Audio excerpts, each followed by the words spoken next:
Right, so recently it's been in this part of the video that I've added some silly and ultimately unnecessary video effects.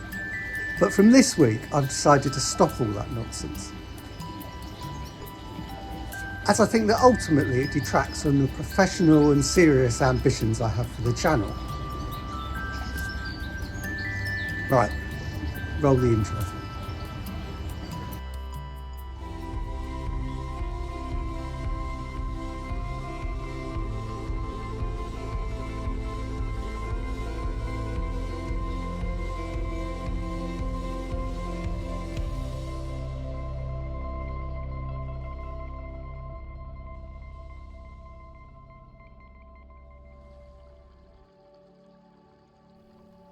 Hello, my name's Andy. I'm the Ginger Pond Keeper. Welcome to episode 109. Before I get into it, I'll just mention I'm feeling pretty ill with quite a bad cough and cold. So if my narration is even more problematic than normal, I apologise. Anyway, in this episode, I'm going to give an update on the pond, discussing the plants, the filtration, the fish, the wider garden, and even some unexpected visitors, although fortunately not the really unwelcome ones, in fact ones that were kind of more prey than predator. Before I make sense of all of that, I'd just like to thank everyone for the support I've had for the 3 video series I made about my filtration. They've turned out to be some of my most viewed videos, and my subscriber numbers have also had a boost during the weeks of their release. Thanks again and welcome to the channel. And on that subject, I'll just give an update, the first of many, probably increasingly annoying updates on the countdown to 1000, which today, at the time of making this video, is at 146 to go.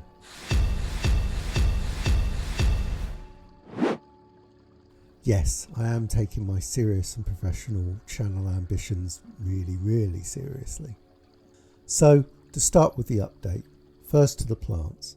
With the warmer weather, the marginal plants have really started to flourish and have had quite a growth spurt, so much so that I've already got in the pond and completed the first trim, just to keep them all tidy and nicely proportional, and I will need to do so again this week. I think that they do seem to be growing back after the more severe winter cutback I gave them pretty well, and my goals of robust growth and a reduction in brown or fragile stems seems so far to have worked. The plant that grows over the pond, I really need to think of the proper name for it, is also starting to bloom again with greener and more lush leaves, and as well as more berries, which I'll talk about more later in the video. The other plants in the walled area are basically weeds really. I've got some ambition to make this area neater, more varied and, well, impressive, but that's a 2025 job.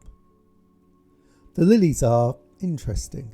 A few have reached the surface and some are on their way, but the growth is very inconsistent. Some have barely left the basket and a couple are already higher than the pond's deep. There's also an absence of green so far, but I think it's mostly down to the weather this spring. Hopefully, by the summer proper, they'll provide a nice green covering over that corner of the pond again. On to the filtration. Well, everything's going fine. No problems at all, but I have made a little change in the filter shed, and it's something I didn't mention at all during the 3 videos I just made about it. Anyway, as you may or may not know, the air that moves the moving bed, cleans the static beds in the multi-bay and provides air to the pond itself was all supplied by this air pump here. The other air pump was only used to clean the Tempest. However, I felt for a while that the pond has got on the rough end of this deal, as getting the moving bed moving sufficiently has somewhat been a priority, at the pond's expense, and this is something that might get worse if I were to add more media to the moving bed. So, I felt there was an easy solution, which was to reorganise the airlines to swap the pond aeration to the Tempest air pump. To do that, I needed to move this splitter and these taps, as well as these long lengths of pipe. Luckily, I also had enough spare pipe and straight and 90-degree connectors. While making the change, I also decided to move the Tempest air pump up higher, although I have kept the one-way valve which I had added as the pump was originally below water level, just for safety's sake.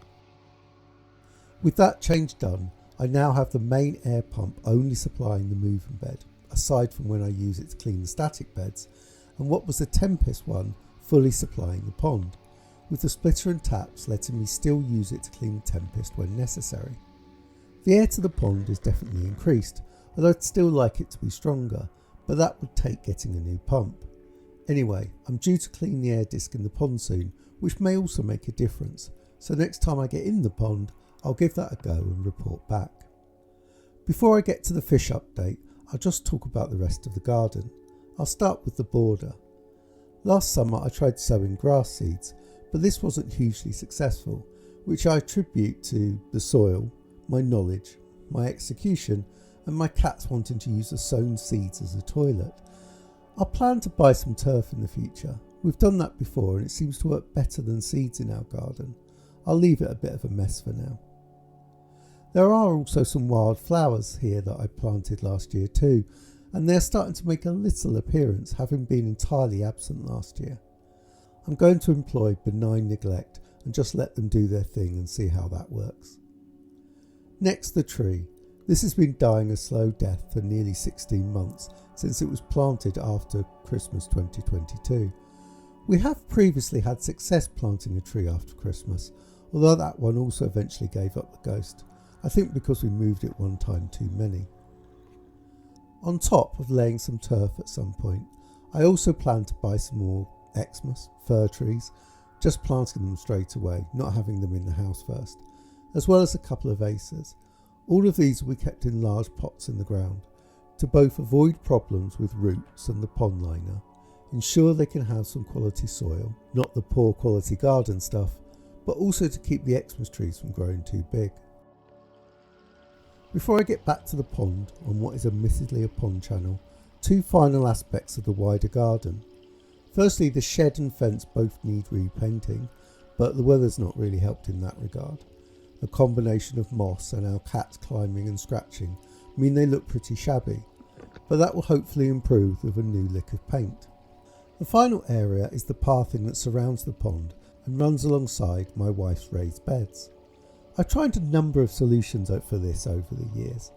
Artificial turf, wood chip and pebbles, but a number of factors, dirt, tidiness and the challenge of picking up autumn leaves means that a more formal option has been needed. I'm therefore slowly laying brick pavers, chosen because they're relatively cheap and can accommodate the fairly idiosyncratic lines and topography the path needs to follow. Now, this is the first groundwork of this type I've ever done, so the end result is somewhat patchy, being generous. In addition, the edging between the path and patio, the path and the pond, and the path and the border, although made with the same brick pavers, wasn't laid with a full paver path in mind, nor was it laid particularly well or straight. In fact, straight or parallel doesn't really exist in my garden. The front straight edge of the pond, for instance, where the skimmer is in no way parallel to the patio. All of which made this job, as I've said, one that's new to me, a little tricky at times. Add to that I've needed to pick up a fairly deep pebble layer and a couple of inches of earth has all meant slow going and a less than perfect result. To be honest though, I'm not too unhappy with it, and more importantly I've quite enjoyed doing it, and once finished I'll have a much easier time picking up leaves come autumn. However, it's on pause for a bit until I can afford to buy some more pavers and sand, cement, etc. Right, back to the pond, and first up a change of plan. What you may spot in this video is that there seems to be more rudd in the pond than there was after I'd completed the selection process in episode 105, which is because there is. In fact, there's 42 again. I've changed my mind. Basically, I was finding it hard to get any interest when people wanted to take on the fry I deselected, and the longer time went on, the muckier the temp pond was getting, and consequently the more work that was required to keep it clean. So therefore I decided to return the rudd to the pond, which they seemed pretty pleased about. I spent a few minutes cleaning the temporary pond and then put it away. Maybe I'll do a selection and reduction in rudd numbers again next year. I think at the size they are now, the pond's better off for having more of them, so I'm pleased with my plan B. On to the carp. Well, nothing too exciting to report. They're doing well, no major issues, and their appetite is increasing daily. The common carp has now learnt how to feed in the pond, so far less random sucking in the vain hope of getting pellets. And now she chases the pellets and gets far more as a result. You might also notice that they're all feeding confidently with me stood right there filming them, and by and large that's how they are most of the time. Occasionally I'll move in a way that spooks them and they'll drop down in the water for a bit, but generally they're very confident. Something I really enjoy doing is opening the gate on the heron fence, sitting down next to the pond and feeding them from there. Often they'll come quite close and feed confidently. It's really useful for spotting any issues. As you might see, one of them has hurt its mouth. My guess would be from feeding or trying to feed inside the skimmer. I'm going to give it a week and see how it develops on its own before thinking of any treatment. Anyway, the fish were really relaxed, or at least far more motivated by food than worries about me. However, I've never really been keen or ambitious to get them hand feeding, but the common carp was coming really close, reassured greatly by the mirror's confidence, and as it got closer I thought, why not? And then it got closer and closer and then swam away. Though it was pretty much closer than any other fish I've ever had in the pond has got. Again, I'm not overly bothered with hand feeding, but it would have been fun. The carp with carp pox is doing well and the infected areas are starting to reduce as temperature rises. It remains probably the most active and greediest of all the fish, so it's fine. Now to my visitors. Because our cats are really skilled hunters, we don't get a lot of birds visiting the garden. In fact, the larger cat once scared a heron off. However, some starlings have nested on the house next door, somewhere the cats can't reach them. Last week, the resultant young left the nest and were immediately attracted to the berries that grow on the plant by the pond, which was, in some ways, a good plan on their part, although I'm always a little worried when birds make contact with the pond, as I have, probably paranoid, a concern that they'll introduce pathogens of some sort. Anyway, the young oblivious birds proved easy pickings for my cats, and in one afternoon my cats reduced their numbers by 3 or 4. Not something I particularly enjoyed them doing or encouraged, and was glad when the birds finally appreciated the risk and left to find safer fruit to pick. It's a shame the cats can't always defend the garden from other visitors. It would have saved me money on all the work I've done adding heron and otter protection. It's been tough to hear of so many people losing fish to herons lately. It's been a particularly bad year for it. There's been somewhat a perfect storm behind this, I think. A cold spring, meaning that fish in wild bodies of water are not moving into the shallower water as much as they would be doing, where herons need them to be to catch them.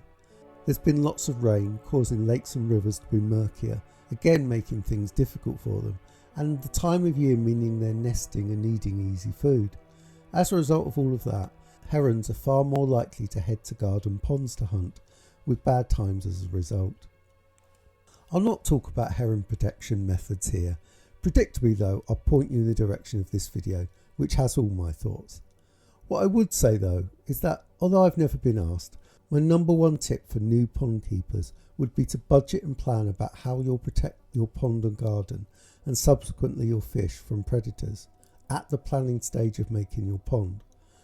For most people, it's as essential as filtration in keeping your fish safe and well alive.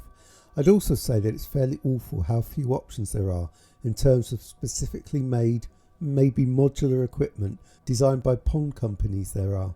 By and large, it's the DIY or adapted options that work best, and maybe pond companies should devote a bit of R&D into this area, as it's ripe for some imaginative new products.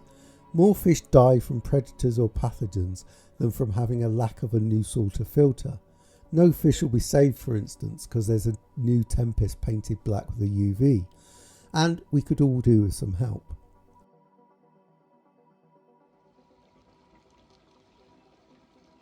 Anyway, with that rant done, I'll bring this episode to an end. Thanks very much for watching and getting this far. I really do appreciate it. If you've liked, please like, please comment, please share, and please subscribe. I may not have mentioned it, but I'm on a countdown to 1,000. and I'm just 146 to go. Anyway, thanks again for watching, and I'll see you next time.